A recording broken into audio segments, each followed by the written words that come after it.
Il n'y a pas de sujet qui est plus déboussolant et les gens sont embrouillés au sujet de qui va au ciel. Il l'est vraiment. Il y a tellement de points de vue et d'opinions contradictoires sur ce sujet, et tous ceux qui ont une opinion s'attachent avec une grande force à ces points de vue.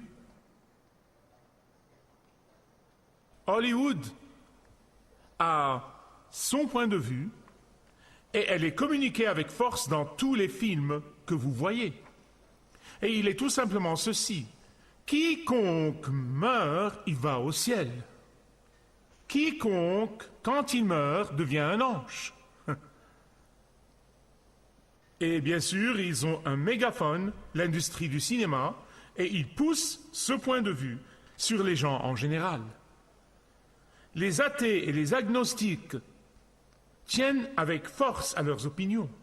Ils croient que le ciel et l'enfer sont essentiellement un mythe. Le ciel et l'enfer sont le fruit de l'imagination. Quand vous mourrez et c'est tout.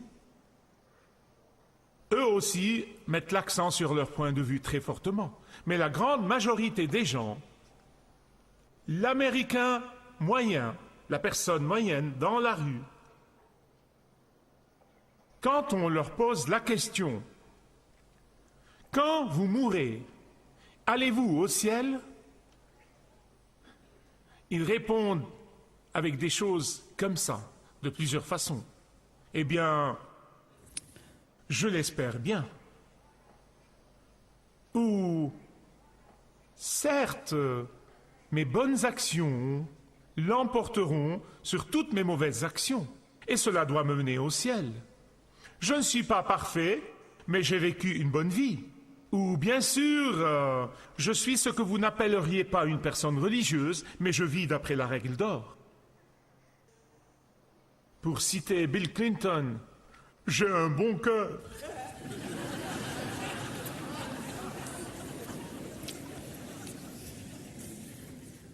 Quel que soit votre point de vue, quelle que soit l'opinion que vous avez, je veux que vous écoutiez très attentivement ce matin, parce que, en dernier lieu, ça n'a aucune importance ce que je pense. Ce que les autres pensent n'a pas d'importance. Ce que dit Hollywood n'a pas d'importance. Ce que vous pensez n'a pas d'importance. Ce qui importe est ce que Dieu dit. Et Dieu a dit, dans Jean chapitre 3, verset 3, que vous n'irez au ciel que si vous naissez de nouveau. Maintenant, je veux vous lire le verset au cas où vous pensez que j'invente des choses. Jean 3, 3, Jésus a dit, « En vérité, je vous le dis, personne ne peut voir le royaume de Dieu, qui est un autre mot pour le ciel, où Dieu va régner suprême, où il est le roi des rois, à moins de naître de nouveau. » Le terme « né de nouveau » a été popularisé par Jimmy Carter quand il a été candidat à la présidence. Avant cette date, c'était un terme utilisé uniquement parmi les chrétiens, dans les milieux chrétiens et dans les églises, le terme « né de nouveau ». Les médias en général ne savaient pas ce que ces mots signifiaient jusqu'à ce que Jimmy Carter l'avait popularisé. Et les médias antichrétiens, bien sûr, ont saisi sur ce terme que Jimmy Carter utilisait, le fait de parler de nouvelle naissance, et ils le convertirent en quelque chose qui est un terme d'un mépris, de dérision ou un terme insultant. Tant et si bien que, à partir de ce moment, beaucoup de chrétiens, parce qu'ils se sentaient intimidés par cette redéfinition du terme par les médias anti-chrétiennes, sont devenus intimidés et embarrassés. Ils ne voulaient plus utiliser le terme « né de nouveau ».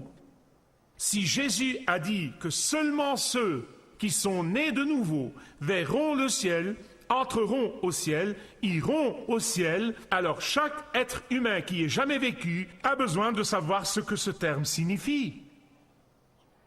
Ainsi, dans Jean chapitre 3, nous rencontrons un homme du nom de Nicodème. Oh, écoutez, ce n'est pas un homme ordinaire, c'est un un homme important. Il s'agit d'un homme puissant, c'est un homme très important dans la société. C'est un membre de l'équivalent de la Cour suprême de nos jours. Il est un homme instruit, il est un homme de premier plan, il est un homme religieux. Il a gardé la loi cérémonielle de l'Ancien Testament méticuleusement. Non seulement cela, mais il a même gardé les interprétations de la loi cérémonielle. Au fil des ans, les rabbins ont ajouté toutes sortes d'interprétations et de la Mishnah et le Talmud, et ils ont ajouté ces livres, et cet homme était fidèle même aux interprétations des rabbins concernant la loi cérémonielle. Il était un homme religieux par excellence, comme aucun autre ne pourrait l'être. Et quand vous savez tout cela, vous devez vous demander pourquoi cet homme important est venu à Jésus. Pourquoi ? Il est un homme religieux. Je veux dire, ce groupe de pharisiens, ils se voyaient comme étant l'élite, moralement au-dessus de tout le monde. Ils sont supérieurs à tout le monde. Et pourtant, il vient à Jésus. Pourquoi ? Parce que toute la religiosité extérieure ne lui donnait pas la satisfaction dans la vie. Toutes sortes d'observances religieuses extérieures n'a pas réussi à lui donner la réponse à la question la plus importante que son cœur recherchait, dont son esprit était à la recherche. Et donc, il regarde Jésus et il voit quelqu'un qui guérit les malades sans demander d'argent, qui a ressuscité les morts par la puissance de sa parole, quelqu'un qui a nourri les affamés et toucha le lépreux, quelqu'un qui a pardonné les péchés des autres, quelqu'un qui parlait avec autorité. Il n'a pas dit « Rabbin, tel et tel dit », il a dit « Je te le dis ». Il était quelqu'un qui avait le contrôle sur la force de la nature et le vent et les tempêtes. Et il l'a vu et a su que ce n'est pas un rabbin ordinaire. Ce moment, Nicodème était convaincu que Jésus n'est pas juste un autre enseignant, mais malgré ça, il essayait de protéger sa réputation comme homme moralement supérieur et religieux. Il vient à Jésus sous le couvert de l'obscurité, il vient à lui la nuit. Il ne vient pas dans la journée pour que tout le monde puisse le voir et dire « Oh, il est un grand partisan de Jésus ». Oh, mon Dieu, il ne veut pas être appelé un de ces gens de Jésus. Alors il vient à Jésus la nuit, voulant toujours savoir, désirant savoir. Son cœur pose la question, si je meurs, je vais aller au ciel? Qu'est-ce qui va m'arriver? Toute ma religion ne m'aide pas, tous les rituels ne m'aident pas, toutes les traditions ne m'aident pas. Je veux savoir. Alors il vient à lui la nuit et il lui dit, nous savons. Qui est ce nous? Ce n'est pas le nous royal. Qui, nous? Nicodème n'était pas le seul parmi les membres du Sanhédrin, qui est la cour suprême d'Israël à l'époque. Il n'est pas le seul qui pouvait voir la puissance de Jésus, le fait que Jésus était le Messie. Il avait peur de la pression des collègues. Laissez-moi vous dire quelque chose. L'une des grandes choses qui empêchent les gens de venir au Christ est la pression des pères. Votre vie éternelle est beaucoup plus importante que tous les pères dans le monde. Ne soyez pas intimidés par eux, n'ayez pas peur d'eux. Et alors il vient à Jésus et Jésus lui dit, je vous dis la vérité, avant d'être né de nouveau, vous ne pourrez pas voir le ciel, vous ne verrez pas le ciel. Savez-vous ce qu'un homme comme ça sentirait dans pareille situation? Mettez-vous à sa place. Je veux dire que Jésus lui a dit cela, c'était comme une torpille qui coupait absolument à travers tous ses efforts et tous ses essais et tout son travail dur et toute tentative de plaire à Dieu, né de nouveau, je veux dire que c'était comme un couteau bien aiguisé coupant toute sa notion préconçue de qui est Dieu et comment venir à Dieu. Né de nouveau, je veux dire, c'est comme une épée qui transperce le cœur de sa fausse croyance. Je vous dis la vérité, dit Jésus. Une autre traduction dans une partie de la Bible dit probablement « en vérité, je vous le dis ». La vieille traduction anglaise dit « c'est la vérité, je vous le dis ».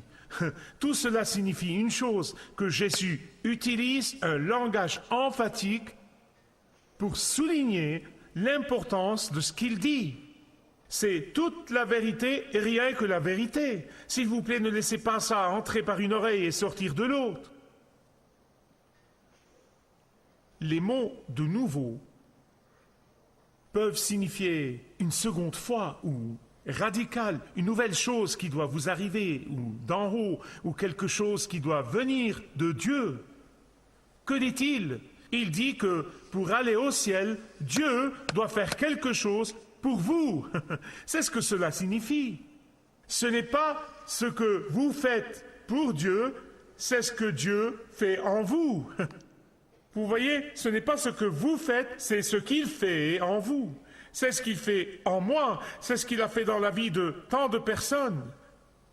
Quand vous comprenez, ce n'étaient pas les activités religieuses qui allaient sauver cette personne, pas ses efforts qui allaient le rendre acceptable devant Dieu. J'ai fait de mon mieux, j'ai vécu une bonne vie. Et donc la question est, qui ira au ciel? Ceux qui ont été radicalement transformés par Jésus iront au ciel. Ceux dont les vies ont été envahies par la puissance de l'Esprit Saint qui vient demeurer en nous. Ceux qui ne vivent pas de la même manière qu'ils ont toujours vécu et de la façon dont ils sont nés. Qui va au ciel? Tous ceux qui ont commencé à marcher dans une direction opposée à la façon dont ils vivaient depuis qu'ils sont nés.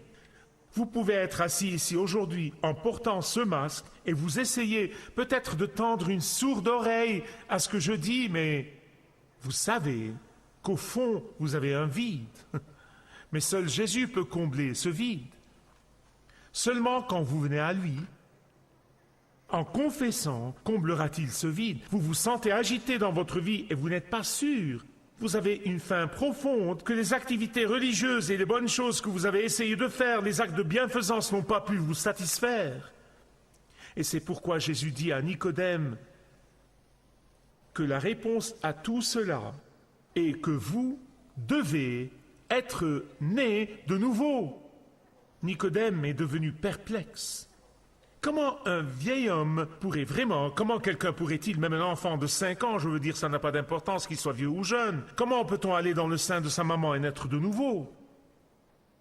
Cela a donné à Jésus une porte ouverte pour lui expliquer la réalité qu'il aurait dû comprendre de son Ancien Testament. Je vais vous l'expliquer. Ça lui a donné l'opportunité d'expliquer pourquoi c'est quelque chose de capital d'être né de nouveau. C'est la chose dont la nécessité est absolue. Il s'agit de la décision la plus importante dans la vie. Il n'y a rien que vous puissiez faire dans la vie qui puisse être plus important que ça. Et Jésus a dit, dans un sens, essayer plus dur n'est pas la réponse. Essayer de faire de votre mieux n'est pas la réponse. Essayer de faire mieux la prochaine fois n'est pas la réponse. La raison pour laquelle vous échouez, et vous échouez encore, et encore, et encore, est qu'il y a quelque chose qui ne va pas dans ce que vous faites, mais il y a quelque chose de mal dans qui vous êtes. Il y a quelque chose de mal dans ce que vous êtes. Et dans nous tous, seul Jésus peut changer votre vie. Seul Jésus peut remplir votre vie. Seul Jésus peut vous assurer de la vie éternelle. Lui seul. Jusqu'à ce que vous parveniez à la réalisation, jusqu'à ce que vous arriviez à cette prise de conscience, jusqu'à ce que vous fassiez face à cette vérité, jusqu'à ce que vous vous rendiez compte que nous sommes tous nés avec un ADN du péché en nous, chacun de nous, chaque être humain qui ait jamais vécu, et jusque-là, vous allez continuer à essayer, échouer, et essayer, échouer, et être frustré de la vie. Cet ADN radical appelé le péché est précisément ce qui a amené Jésus du ciel à la terre. Cet ADN radical appelé le péché qui a cloué Jésus sur la croix jusqu'à sa mort et jusqu'à ce qu'il satisfasse la justice de son Père. Et ensuite, il a été enterré et le 3e jour, il est ressuscité victorieusement. Jusqu'à ce que vous arriviez à ce moment de réalisation. Et je prie Dieu, beaucoup de gens prient Dieu pour que ce soit aujourd'hui. Jusqu'à ce que vous arriviez à cette prise de conscience, jusqu'à ce que vous arrêtiez de vous tromper, vous ne commencerez jamais le processus d'être né de nouveau. Le verset 5, Jésus le répète encore. En vérité, je vous le dis, personne ne peut entrer dans le royaume de Dieu, personne ne peut aller au ciel, sauf s'il naît d'eau et d'esprit. Je peux vous le dire, j'ai été dans le ministère pendant près de 40 ans et j'ai tout vu et je peux témoigner devant vous. La seule chose qui empêche les gens de devenir nés de nouveau, la seule chose qui les maintient est leur réticence à admettre qu'ils sont des pécheurs. Oh, vous m'appelez pécheur? C'est leur réticence à admettre qu'ils ne pourraient jamais se sauver par eux-mêmes, même s'ils avaient 1 million d'années, et seul Jésus peut pardonner leurs péchés. Leur orgueil. Que voulez-vous dire? Quelqu'un d'autre va me sauver, je vais le faire moi-même. Leur réticence à admettre qu'ils ne peuvent pas transformer leur vie. Les anciens Égyptiens croyaient que fondamentalement la vie est comme ces balances. Les bonnes choses que vous faites vont être d'un côté et les mauvaises d'un autre. Tant que les bonnes choses font pencher la balance en votre faveur, vous allez au ciel. Mais Jésus a dit que vous devez être nés de nouveau. Seul Dieu peut produire la renaissance spirituelle en vous. Seul Dieu peut vous recréer. Il a créé Adam de la poussière. Et pour la nouvelle création, il peut vous prendre et vous recréer comme une nouvelle créature. Lui seul peut le faire. En fait, Jésus a utilisé un jeu de mots ici pour expliquer ce qu'il veut dire. Vous voyez dans la langue hébraïque le mot « ruach ». Vous pouvez le voir même alors qu'il sort « ruach ». Ruach. Cela signifie souffle. Cela signifie aussi l'esprit. Cela signifie aussi le vent. Un seul mot. Et vous devez le comprendre d'après le contexte de ce qu'il signifie. Et si Jésus prend cet usage de la langue que ce grand savant comprenait et dit « le vent souffle où il veut », vous voyez, le vent est souverain. Vous le voyez à la télévision. Chaque ville où nous sommes frappés par l'ouragan, pour les gens qui connaissent cela, les météorologues sont impuissants. Ils regardent cet ouragan, vous montrent ce plan et ils disent, eh bien, vous savez, s'il souffle de ce côté, nous serons bien. S'il vient de l'autre côté, ça ira vraiment mal. Personne ne peut dire au vent où aller. Personne ne peut dire à l'ouragan où aller. Et Jésus explique ce qu'il veut dire ici. Tout comme vous ne pouvez pas prédire où le vent ira, le Saint-Esprit peut souffler sur vous. Il est souverain. Il est l'Esprit souverain de Dieu. Comme Nicodème était un religieux érudit, Jésus a dit, vous devriez avoir compris cela. Vous devriez vraiment avoir compris. Vous dites, comment ça? Il y a tellement de références à propos de la venue du Messie dans l'Ancien Testament que cet homme avait étudié et mémorisé. Dans le livre d'Ésaïe, dans le livre d'Ézéchiel, dans le livre de Jérémie. C'est répété encore et encore et encore que lorsque le Messie viendra, il sera celui qui apporterait un nouveau cœur. Quand le Messie viendra, il sera celui qui prendra le cœur de pierre et le remplacera par un cœur de chair. Il sera celui qui apportera la renaissance. Il sera celui qui apportera la naissance spirituelle. Il sera celui qui apportera un nouveau cœur. Tout parle de lui et c'est juste là. Mais Nicodème a manqué cela, car l'Esprit ne lui avait pas encore ouvert les yeux. Mais Jésus fait un zoom sur une référence spécifique dans l'Ancien Testament que Nicodème aurait dû comprendre d'instinct et qui se trouve dans le livre de Nombre 21. Maintenant, il aurait dû avoir compris. Je dois l'expliquer au XXIe siècle. Beaucoup d'entre vous savent ou se souviennent que lorsque le peuple d'Israël, quand le peuple de Dieu est sorti de l'esclavage d'Égypte, et avant d'arriver dans la terre promise, ils étaient coincés dans le désert pendant 40 ans. Et vous savez pourquoi? Parce qu'ils ont durci leur cœur envers Dieu. Et mon Dieu, même dans le désert, ils gémissaient, ils se sont plaints, ils murmuraient contre Dieu, je veux dire, ils grognaient et fumaient, et ils étaient en colère contre Dieu, en colère contre Moïse, en colère contre tout le monde. Enfin, Dieu en avait assez. Combien d'entre vous croient qu'un jour Dieu dira « j'en ai assez » et le jugement viendra? C'est dans le livre. Et il a envoyé des serpents brûlants qui les mordirent, et à la morsure de ce serpent de feu, ils mouraient.